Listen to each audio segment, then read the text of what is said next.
So dear student, I am University. Today I am going to teach you about 8086 microprocessor pin configuration. With the help of this lecture, after completing this lecture, you will be able to know about the basic pin differences, pin diagram differences between 8085 microprocessor and 8086 microprocessor. And you will understand the multiplexed address and data bus of 8086 microprocessor. One of the major difference which we have already been studied is that 8085 microprocessor was a 8-bit microprocessor, whereas 8086 microprocessor is a 16-bit microprocessor. But 8085 microprocessor and 8086 microprocessor also differ in terms of the mode of operations. The 8085 microprocessor can be used as a single mode processor, but the minimum mode or a single mode processor, but 8086 microprocessor can operate in two different modes, that is known as minimum mode and maximum mode. So with the help of this pin configurations, you will see a similarity between 8085 and 8086 that both consist of 40 pins dual in line package, deep package. So first of all, just see this MS Paint file where I am going to draw the pin configuration of 8086 microprocessor. So first of all, just see this MS Paint file.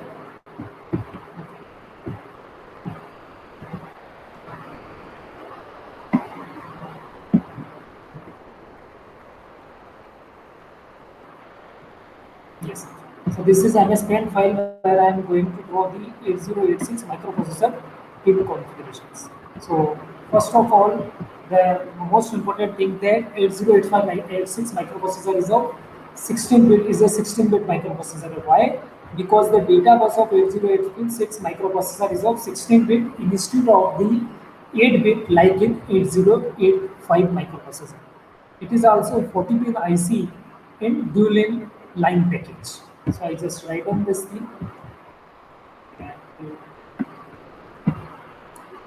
8086 micro processor is 16-bit microprocessor.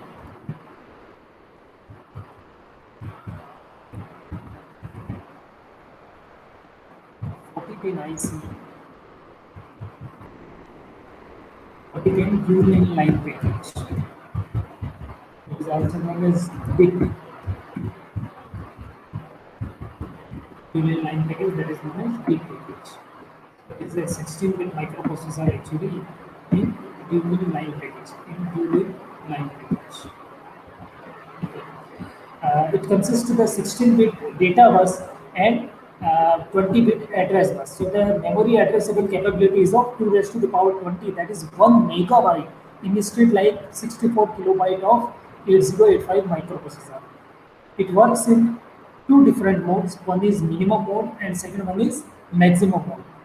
In the minimum mode, it works like a single processor configuration, while in dual mode, while in maximum mode, it can be for a maximum processor configurations, right? So minimum and maximum mode, one of the major difference between 8085 and 8086 that 8085 operate in a single mode, normal mode, but 8086 works in two different modes. For a single mode configuration, single processor configuration, that is known as minimum mode, and multiple processor configuration, that is known as maximum mode. Okay. So they can be, both the modes can be separated with the help of the pin configuration. First of all, I am going to draw the pin configuration of 8086 microprocessor. So let's see this MS Paint for this pin configuration of 8086 microprocessor. So as I have already been told that it is a 40-pin configuration. So these are the 40 pins of 8086 microprocessor. As the top hand side curved, so that from the left hand side we begin the first number pin, then 20 number pin is the bottom one, and one side from 21 to 40 pins are there. So first of all, we begin that in case of 8086 microprocessor, there are two grounds, the pin number 1 and pin number 20. Both are ground pins. The pin directs the extra current of the microprocessor to ground. They just direct the extra current to the ground. So I just write down first of all about these two pins. VSS, the pin number 1 is your VSS, and pin number 40 is also, pin number 20 is also VXS. These two pins directly ground the extra current to the ground. What about this VXS pin? I am going to write down here. Pin number 1 and pin number 20 are the VXS pins which directs the extra current of the microprocessor to ground. There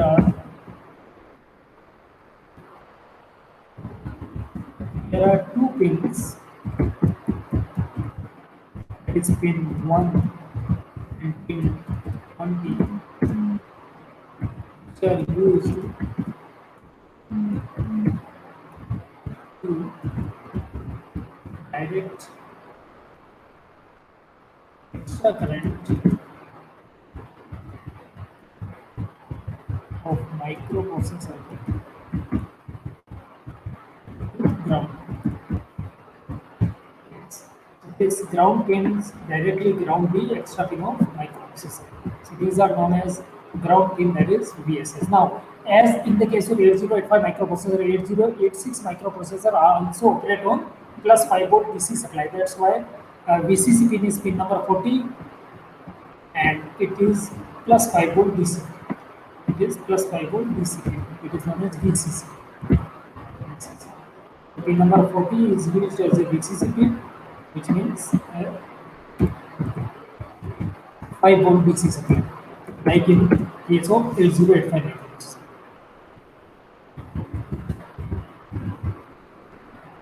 Plus 5 volt DC supply is used as the pin number 40 of microprocessor.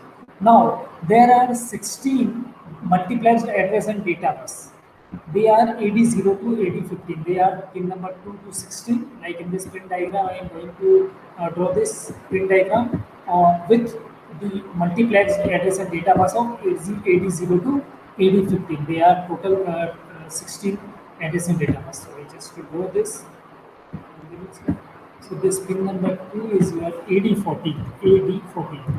AD means address data bus. The multiplex address and data bus.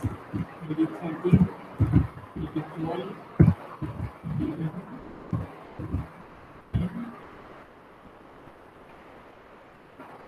I just decrease some code sign, so you will not be confused. AD14, 13, 12, 11, 10. Yes. AD9, the multiplex address and data bus 9. Multiplex address and data bus 8. Multiplex address and data bus 7. 6, 5, 4, 3, 2, 1, 0. So pin number 2 to pin number 16 are the multiplex address and data bus, and one more multiplex address and data bus is your pin number 39, that is AD50. These are multiplex address and data bus of 8086 microprocessor.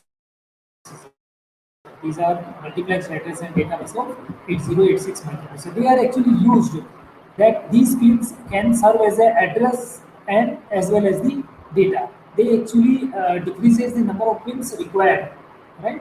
So we know that the 8086 microprocessor has 20-bit address bus and 16-bit data bus. So the 16 line of addresses and data bus are multiplexed together so as to reduce the number of lines inside the IC, right? So at a particular time, either the address or the data bus will be enabled from the multiplexed bus. Okay. So there are 20 address lines, out of which 16 lines of the address and the data bus are multiplexed, and they are known as multiplexed and data bus. I just write down AD0 to AD15. So I want to see these are multiplexed address and data lines. Out of 20 bit address, 16-bit address and 16-bit data are multiplexed is lines to reduce the number of pins in microprocessor. So to reduce the number of pins, we can multiplex these address and data lines together in 808586 microprocessor. So these are multiplex address and data bus concept. Like this concept also present in the 8085 microprocessor, because in case of 8085 microprocessor also the address and data bus are lined together, multiplexed together, and with the help of 74 LS373 latch, we just differentiate the address lines and data lines. Similar to that, we will see later on that these are also happen in this case. Then the next pin is NMI, NMI. Then the next pin is NMI. Pin number 17 is my NMI pin, so I write down here.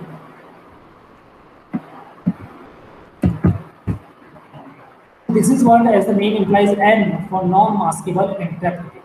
Non-maskable interrupt. These are basically uncontrollable interrupt generated inside the processor. Right? These are actually uncontrollable interrupt generated inside the processor. When an NMI occurs, then an interrupt service routine is generated by the interrupt vector table. I just write down it is an uncontrollable interrupt generated inside the processor. So now I am going to write down about NMI pin. So what about this NMI? NMI stands for non-stable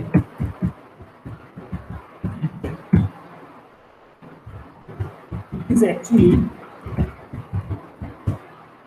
uncontrollable interrupt inside the processor. It is actually uncontrollable interrupt inside the processor. Whenever NMI occurs, means whenever the NMI non-maskable interrupt occurs, then the interrupt service routine is generated by the interrupt vector table. Whenever NMI occurs, then the interrupt service routine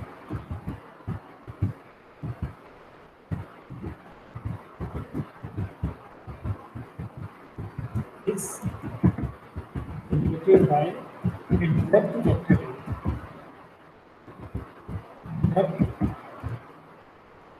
Vector table. So whenever NMI occurs, then the interrupt service routine is generated by the interrupt vector table. So we could say interrupt vector table is responsible to give the interrupt service routine. That's why NMI is an uncontrollable interrupt. Whenever NMI interrupt occurs, then the interrupt service routine is generated by interrupt vector table. So this is your next pin, that is NMI. Now the pin number 18 is interrupt request. The processor, after each clock samples or after each clock cycles, samples the interrupt request, and if the signal at this pin is found to be high, then the processor controls the interrupt internally. Then the processor control the interrupt internally, right? So this is an interrupt request for the processor. Interrupt request for the processor. So I just write down the name of this pin as INTR. INTR, that is interrupt request pin. That is interrupt request pin. So INR stands for interrupt request pin. Okay, so just see this one. It is interrupt request. It is actually interrupt request pin. If it is high, it means the interrupt will be control with the processor control the interrupt internally. Okay. After each clock cycle, the processor samples this samples it. Okay. After each clock cycle, the processor samples the interrupt request. I just write down this thing. After each clock cycle, the processor samples the request, and if it is high, then processor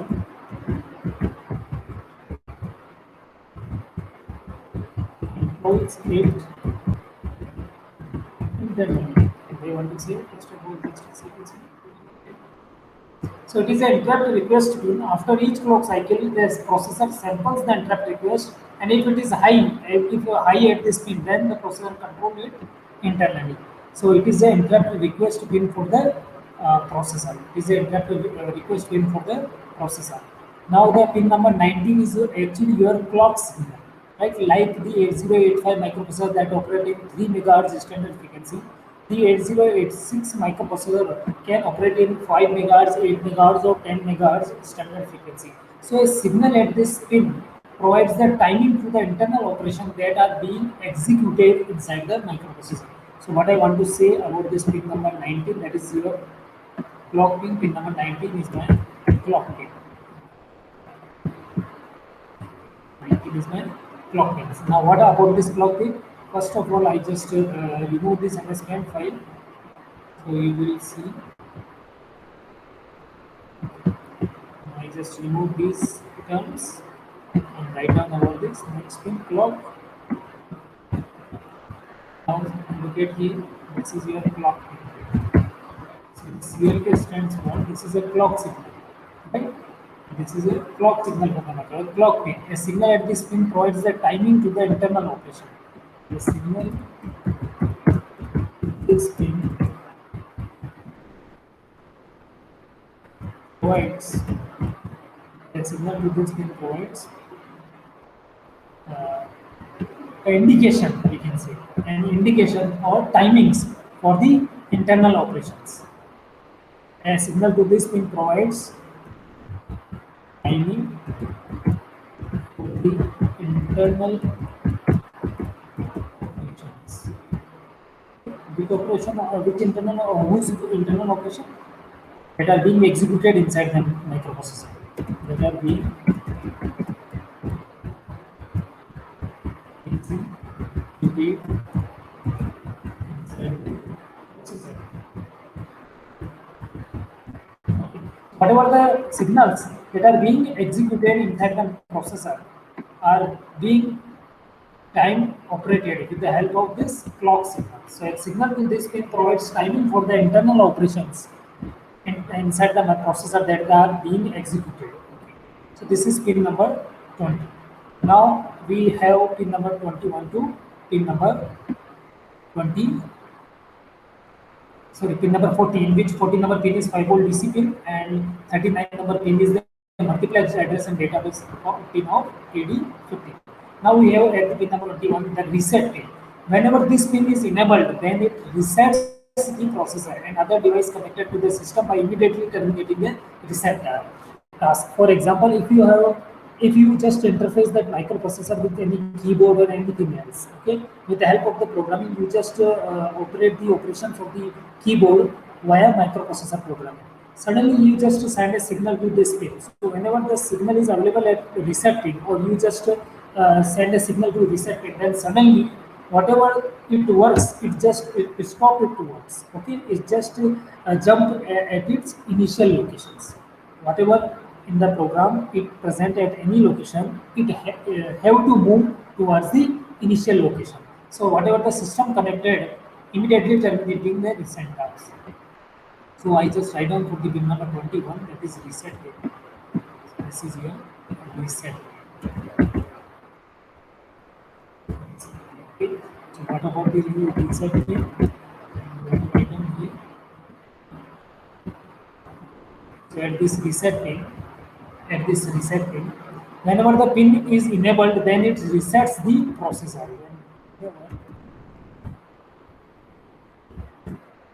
And this is activated or enabled, and resets the processor. Whenever this pin is enabled, it resets the processor. So that is a function of your reset pin. Now the next pin is your pin number 22, that is a ready pin. This signal is used by the peripheral. Actually, whatever the input output devices are connected with the processor, they are known as peripherals, right? So those peripherals use this number of pin ready. Okay, and if the memory and peripherals both can use this pin in order to show the readiness for the next operation. So the pin number 22 is your ready pin, which is being used by the processor and memory, sorry, input output peripherals and memory about their readiness for the operation. So the next pin is ready.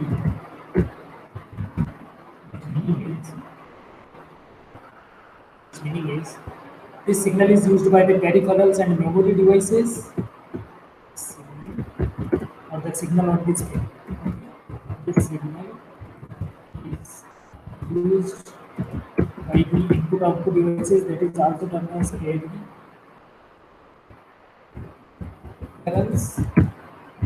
and also the memory. Okay, this signal is used by the peripherals and memory in order to show the readiness for the next operation. In order to show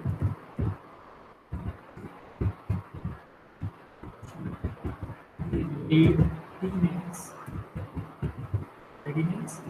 for the next operation.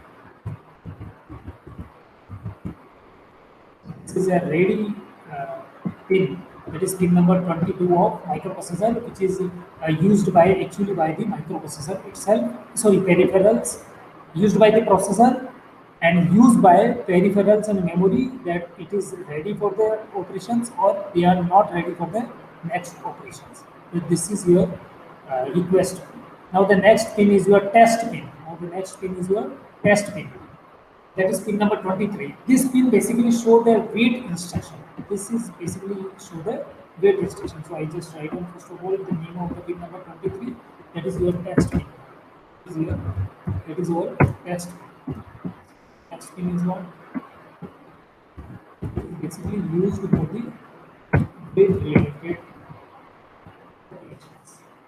It is basically used for the wait related operations. The pin basically show the wait instruction. Whenever a low signal at this pin occurs, then the processing inside the processor continues, and as against if that is high, the processor has to wait for disabling of this pin. Whenever the processor want to do certain operation, the test number pin should be 0, then it will continue its operation. If test is equal to 1, if the signal at this test pin is 1, then processor has to wait till it will disable. So the pin basically show the wait instruction. This pin basically show the wait instruction.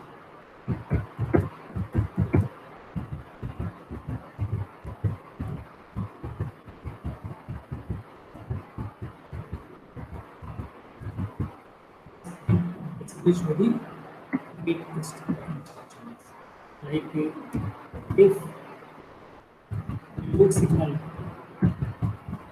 here, if low signal on this pin means processor continue its operation. But if signal on this pin is high, then processor has to wait till disabling of signal this pin. So for continue operation, the signal at this test pin should be low. Then the processor will continue its operation. Otherwise, okay. So I just first of all see this point. Now the next number pin is 24 to pin number 24 to pin number 39.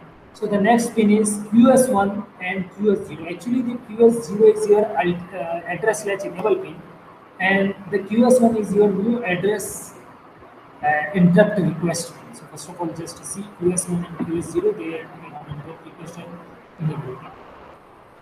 See these pins. QS0 and QS1.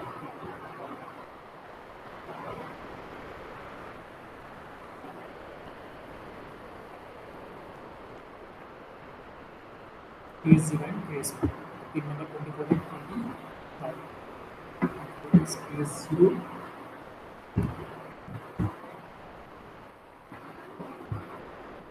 This pin 25 in QS1.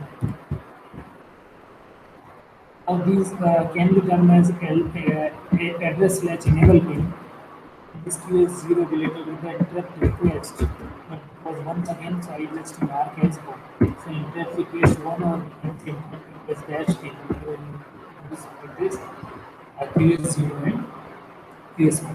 Actually, these two pin indicate the status of the 6-byte prefetch queue. As we know, as we have already been studied in the microprocessor 8086 architecture, that in the bus interface unit, there are two major sections of 8086 microprocessor. There was bus interface unit BIU and execution unit EU. In the bus interface unit, apart from the segmentation registers, we have a 6-byte prefetch queue also available in 8086 microprocessor that was not in the case of 8085 microprocessor. So, what is the status of that 6-byte prefetch queue? We can understand with the help of this pin number 24 and pin number 25. So, these two pins indicate the status of the 6-byte prefetch queue present in the architecture of 8086. So, I just write down about QS0 and QS1.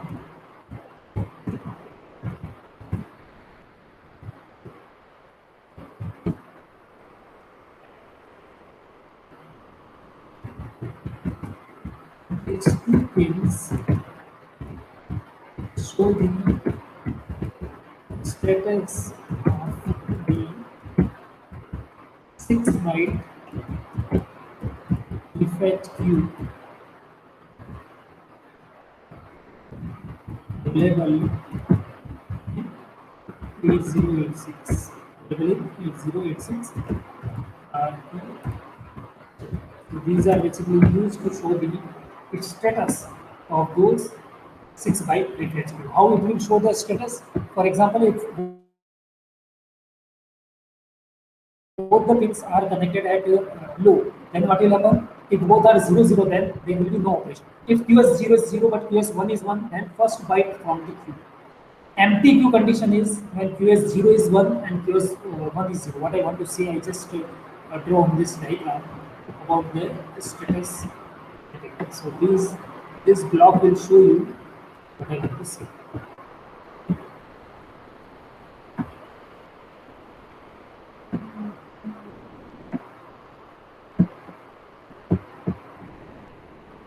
This first to show you the condition of QS0. The second one is for QS1 and the operation in the see. This is for QS0. This is for QS1. This is for operation.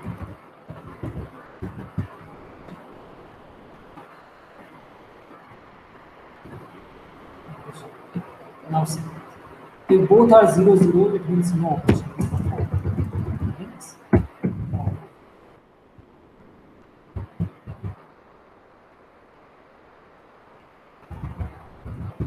Operation if the both are 0, then there will be no operation. Empty queue is the condition whenever QS0 is 1 and QS0 is 0.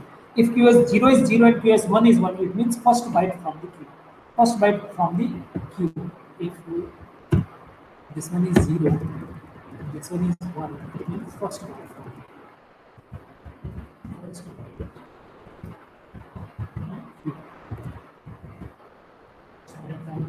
If now if QS0 is 1, I write down here so you are not getting confused. Then empty.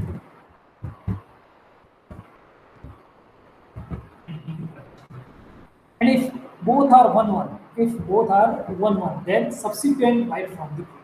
And the subsequent byte from the queue. If both are 1, then subsequent byte from the queue. If both are 1, then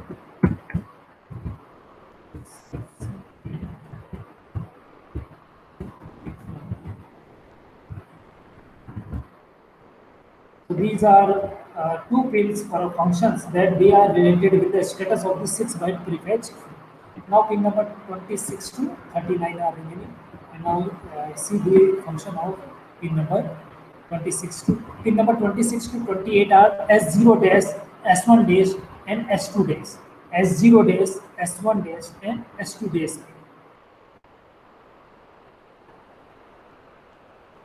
Just write down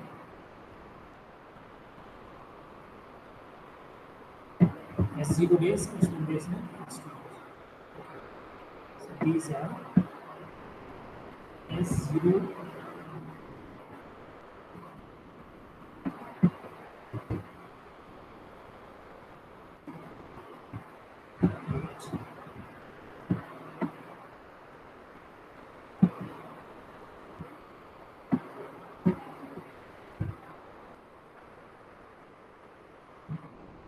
so S0 dash, so having a dash word. Okay. So S0 dash, S1 dash and S2 dash.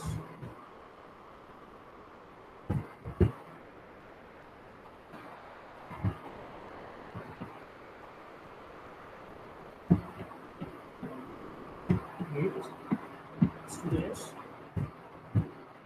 and S2 dash.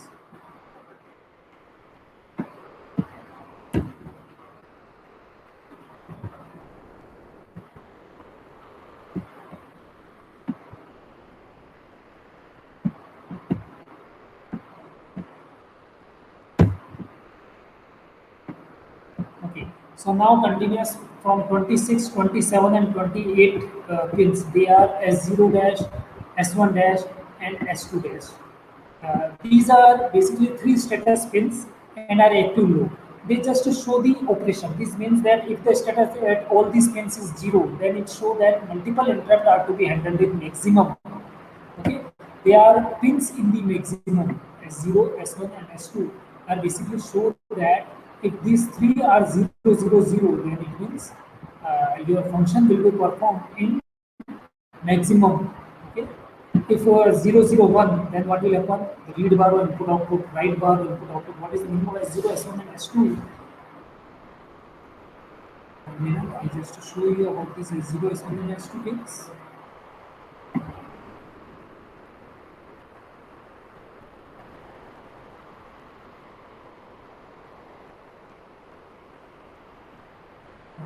So this S0 dash, S12 and S2 dash are related with what kind of operations? They are 26, 28 and this 25 is your QS0 pin. Oh, sorry. This one is your QS0 and this one is your QS1. First of all, I just rectify this problem, then we will going to start this QS0 and this one is your QS1. Okay, now see S0 dash, S1 dash and S2 dash. So for this, I just remove this MS Paint file and we will start again the same page. Let's see this.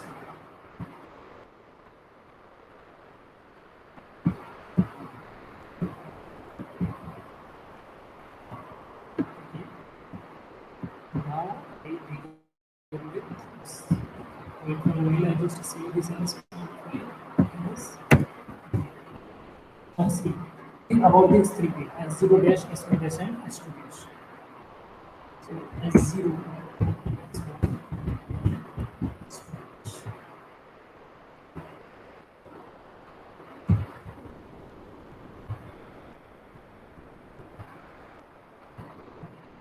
S1 dash, S2 dash and S0 dash. These three pins are from 26, 27 and 28. Actually, these show certain status of 8086 microprocessor. So they basically used as, first of all, I just write down S2 dash as IO dash oblique M, DT oblique R and DN. These pins actually show you that which operations in which we are working, minimum mode or maximum mode. And if in maximum mode, pins in the minimum mode or pins in the maximum mode. So see this one, these pins are in maximum mode pins. Okay, these are basically three status pins and are active low basically and are active low. I just write down here. See very carefully about this. These are status pins. Active low. These are three status pin actually in active. This means that if the status at all these 3 points are 0, then it shows that multiple interrupt are to be handled in maximum. The multiple interrupt are handled in maximum. When all of these three are 0, it means multiple interrupt operate maximum operate, or you can say handle. Actually, the handled word is quite differ. That's why we have to use multiple interrupt handled in maximum. Handled in maximum. S0 dash, S1 dash, and S2 dash. So according to that, the multiple mode can operate in the maximum. Apart from these, where these also show the continuous status. For example, S0, S1, and S2 conditions. These three are there. Na? So we just write down the condition of these three. Then what will happen? See, this let's go the here write down for the S0, here I write down for the S1, here I will write down for the S2. Here, what is the operations? What is the operation? Here, or what is the status? Because they are status. What will happen? We will see this. Look at it.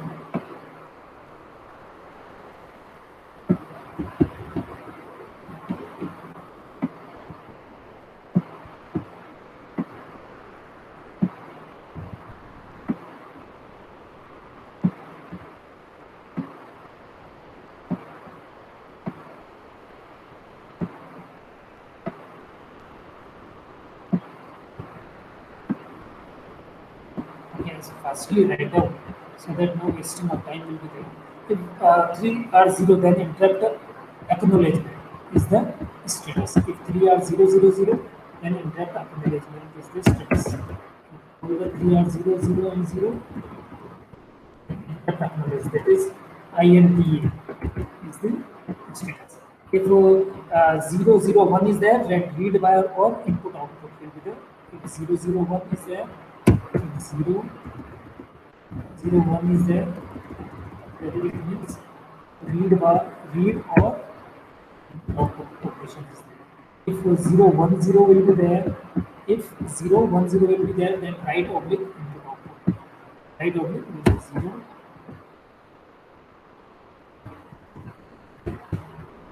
010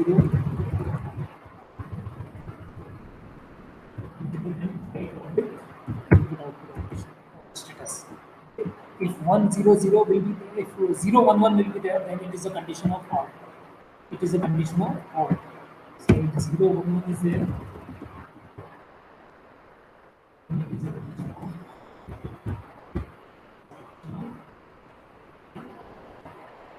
And if 100 is there, then read oblique memory. Read oblique memory. 100 is there. Read oblique. Okay. Then the remaining is 101, 110, and 111. Okay. So if 110 is there, write oblique memory. If 110 is there, you just write down over here. You condition here, so you cannot be confused. 0, write oblique memory.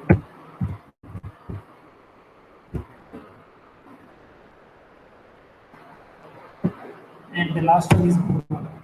The last one is 1, 1, and 1.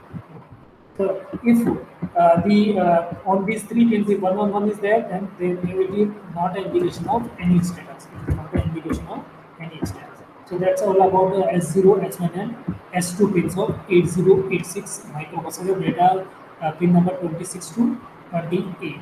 Now the pin number 29. First of all, I just write down the pin name first of all. So A16 oblique S3, S3, S4, S5, S6, S7 are the remaining pins. First of all, I just write the name of it. Now first of all, we just complete this pin diagram, then we'll explain the rest of the things. So the pin number 38 is your A16. A16. I just complete this one. A16 oblique 3. Then we will explain. First of all, just complete the pin diagram. Then X4. 36 number pin is A18 oblique. Actually, these are those pins which are because there is 20-bit addressable memory. Means there are 20 address lines. Out of those 20, the 16 address line can be multiplied with the data bus and address bus. With the data bus and address bus of 16 bit are multiplied from pin number 2nd to 16 and pin number 39. The rest of the higher 4 bits, 16, 17, 18, 19, and 20, those bits are at pin number 38 to here.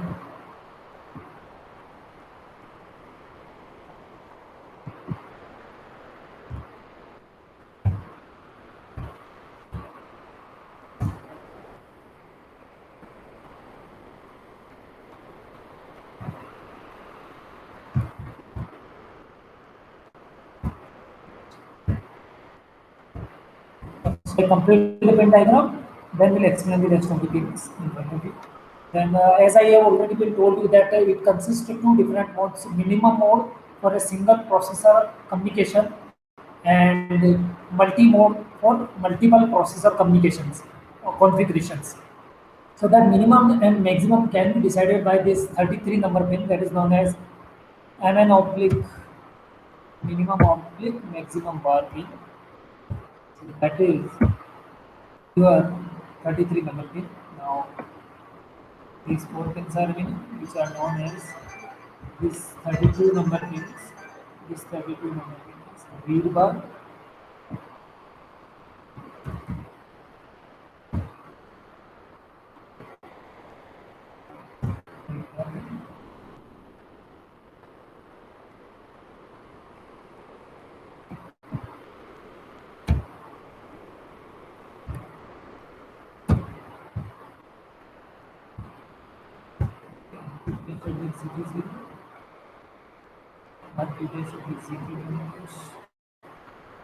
wait, I just do this one.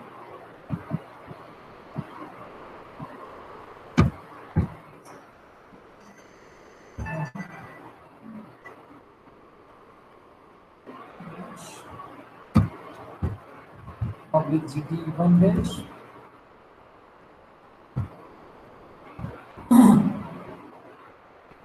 Complete this Venn diagram and log dash. Yes, so this one is the complete diagram of 8051 8086.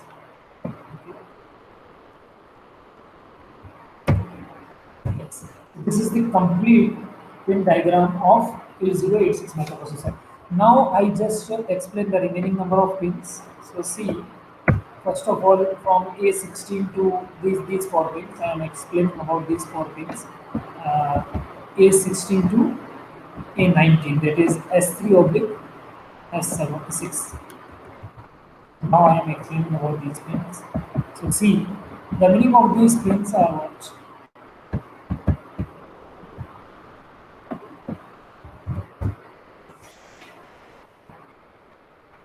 Actually, these are, as we know that there are 20 higher order bits. Out of those 20 address lines, the 4 are present in the are present in the multiplexed form with the status signals.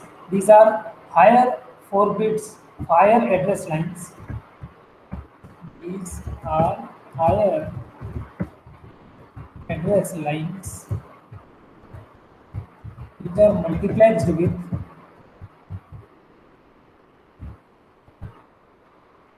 status signal.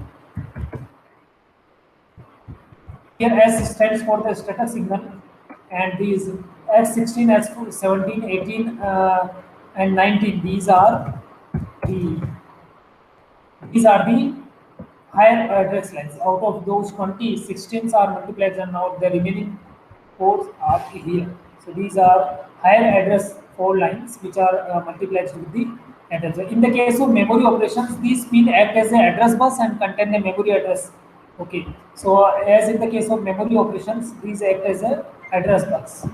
In the case of memory operations. We know that there are two kind of interfacing: memory interfacing and input-output interfacing. So during the time of memory interfacing, or during the time of memory address, memory operations, these are act as a address bus. Okay, during memory operations, I just write down. During memory operations, these act as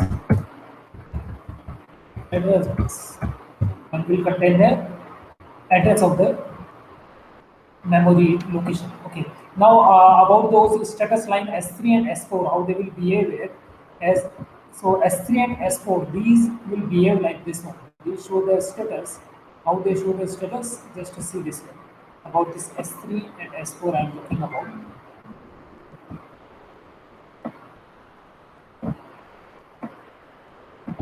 Just telling about this.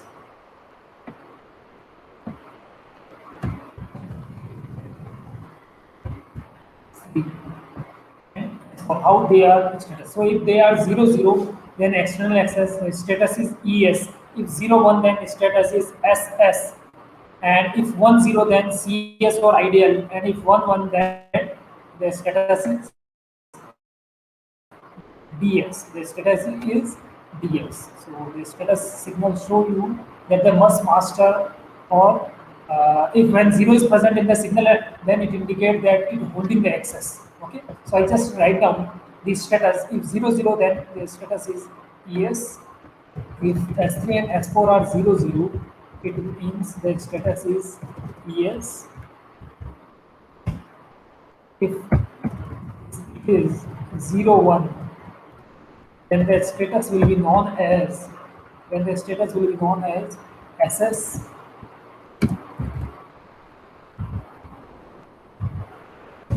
If it is 10, then the status will be termed as CS, or we can say ideal case. CS, or we can say ideal case. And the last one is 11. The last one is 11. So if 11, then it is known as DS.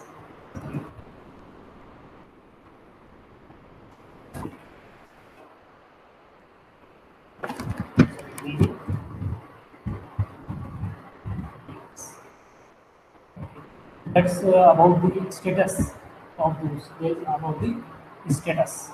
Okay. Now the rest one pin, how they will work as. So also S5 when enabled show the presence of an interrupt in the microprocessor. So basically it serve as an interrupt flag. So basically this S5 will serve as a interrupt flag. I just write down here. This basically this S5 will serve as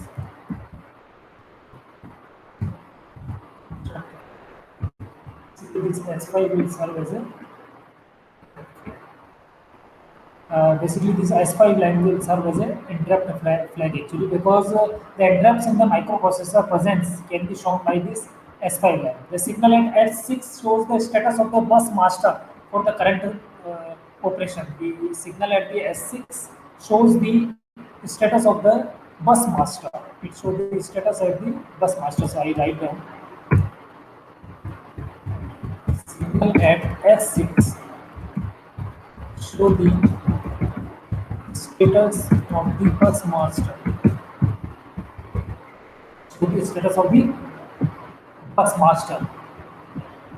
Okay. For the current operation, for the current operations.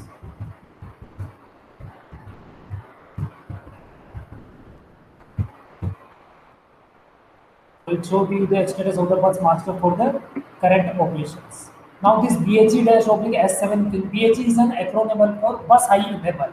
The combination of the BHE signal and the S7 status inform about the existence of the data of the bus. So I just write down about this BHE-S7.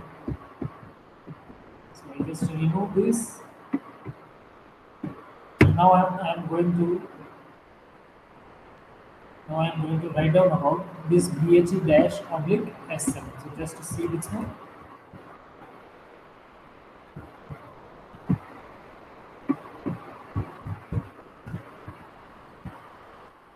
So BHE dash oblique 7, BHE is an bus high enable. BHE stands for the bus high enable.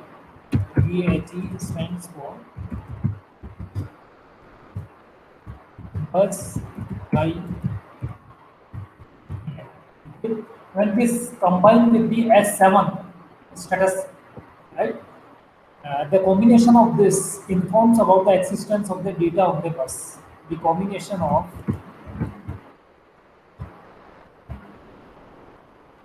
the combination of the combination of BHE with the bus status signal with the combination of this bus status signal with yes. So this BHE stands for bus high enable. The combination of this BHE and the status signal inform about the existence of the data of the bus. Inform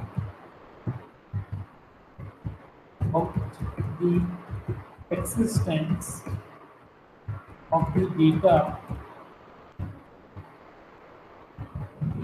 bus. It informs about the existence of the data on the bus.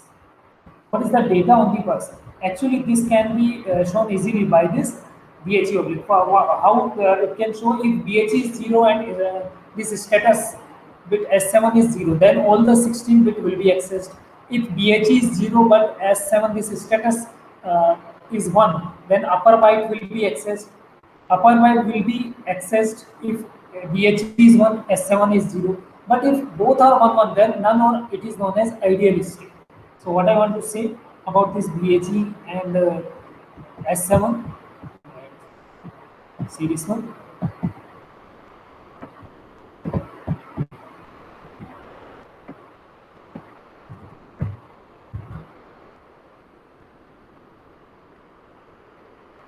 So BHE, this bus I enable and this status together show you the status. How they will show?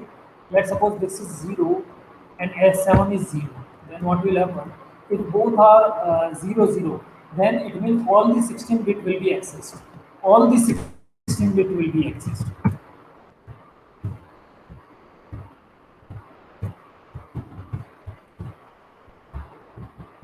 All the 16 bit will be accessed. Both are 0 0.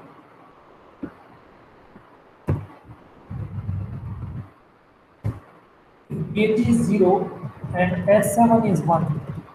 BHE is 0 and S7 is 1. It may or BHE is 1 and S7 is 0. It means upper byte will be accessed. Then upper byte will be accessed. In this case, upper byte will be accessed.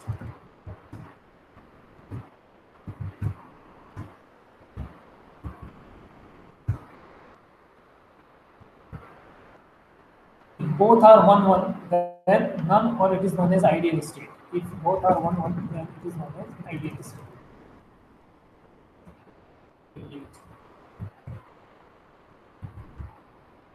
That's all about your BHE oblique S dash. Now, as I have already been told you about the minimum and maximum mode, so signal 0 at this pin number 33, it means 8086 operating in maximum mode, and it is 1, then it is in minimum mode. So single processor. Okay. So if 0, then it will operate in maximum mode. So pin number 33, I'm talking about this pin. Let's remove this one and write down pin number 33, that is MNO oblique MX dash P. Is the work of this pin.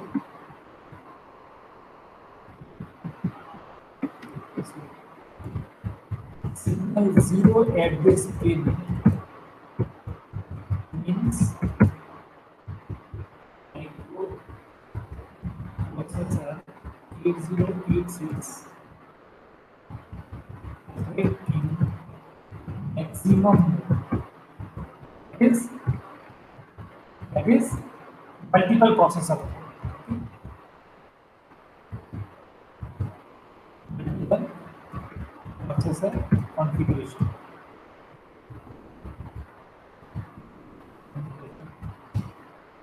And signal at signal 1 at this pin means 086, then minimum, that is, just clear this image.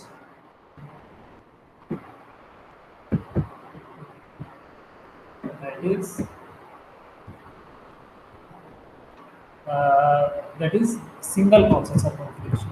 Single processor.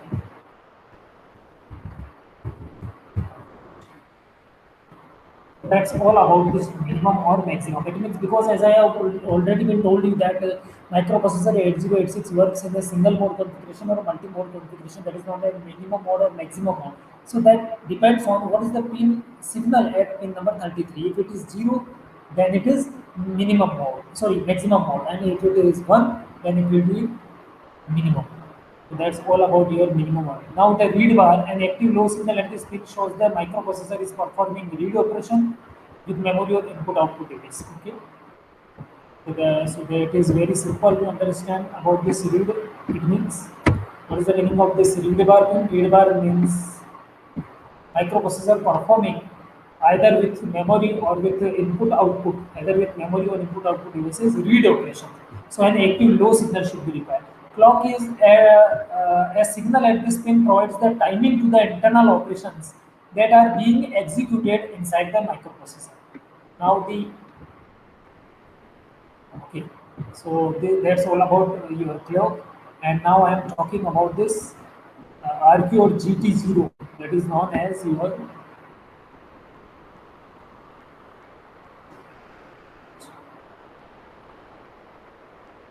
yes. So these pin number 30 and 31, due to the involvement of multiple processors, these pin indicate the request and grant permission for accessing the buses, memory and peripheral. So I just write down for these special kind of pins. There are RT0 and GT0. That's these pins actually show that okay, due to the involvement of multiple processors, these pins indicate the request and grant permission. These pins indicate the request and grant permission. These pins indicate the request and grant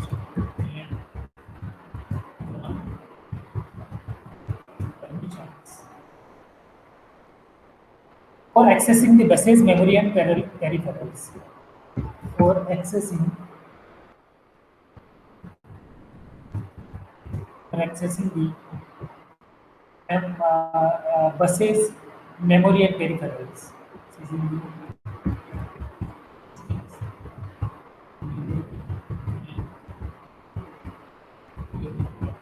Okay, so now the pin diagram is totally complete. We explain all about those necessary pins. So we see the 40 pin DIP package of dual inline package of this 8086 microprocessor, and we understand about each and every pin of this 8085 microprocessor.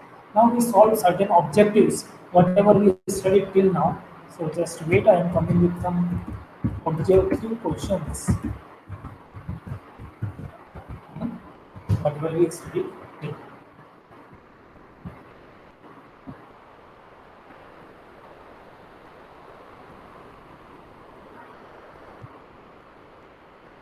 Yes. So let's begin our journey with the objective questions.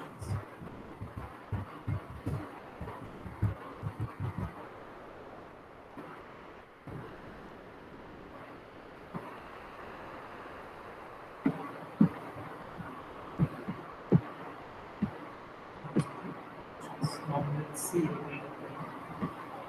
So see, these are certain objective questions on 8086 microprocessor. Yes. Wait, I am just coming with the objective questions.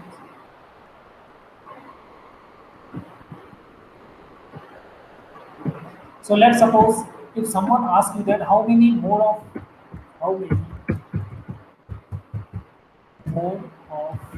operations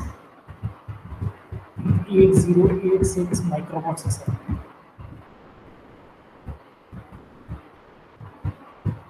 The choices are, let's suppose, two more. Second choice is your 4. The third choice is your 6. And the fourth choice is your 7. So which one is the correct answer? We studied that a microprocessor 8086 works actually in two different modes. One is minimum mode and one is maximum mode. That is a very fundamental difference between a 8086 and 8085 microprocessor. That's why the correct answer is how many mode of operations? The answer is there are two different mode of operation for 8086. Now I'm coming with this second question. In case of 8086 microprocessor, that related with the pin diagram is that how many mode of operations, which of the following is not a features of 8086 microprocessor. So as we studied that, sorry, how many address buses of 8086. So at the beginning of this lecture, I have already been told you from this lecture that uh, there are a 20-bit address. We know that address and data bus multiplexed from AD0 to AD50, and the remaining 4 will be at uh, for the higher order address, they are multiplexed with status signal. So there are 16 plus 4, that is 20 address lines. So that's why my correct answer is there are 20 address lines. Now I am just coming with my third question.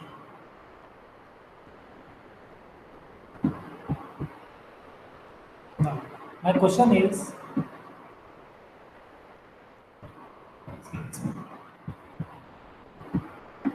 so this one is my next question.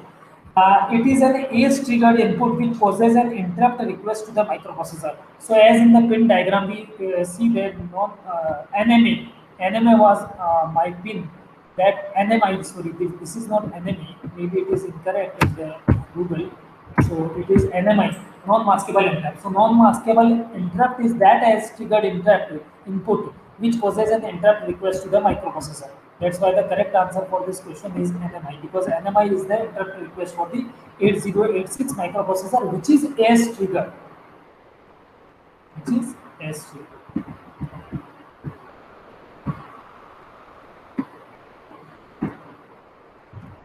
Now see, the next question, that it is used to write data in the memory or the output device depending on the status of memory oblique input output device. So definitely we know that for the writing the data, write operation should be needed. So here IR, HMDA, they hold acknowledgement, HR, IR, WR. So WR is that instruction which is used for writing the data. That's why here the answer is this WR. So I am Rakesh from the Gyanwar University. Thank you so much for watching this video. Thank you. Thank you.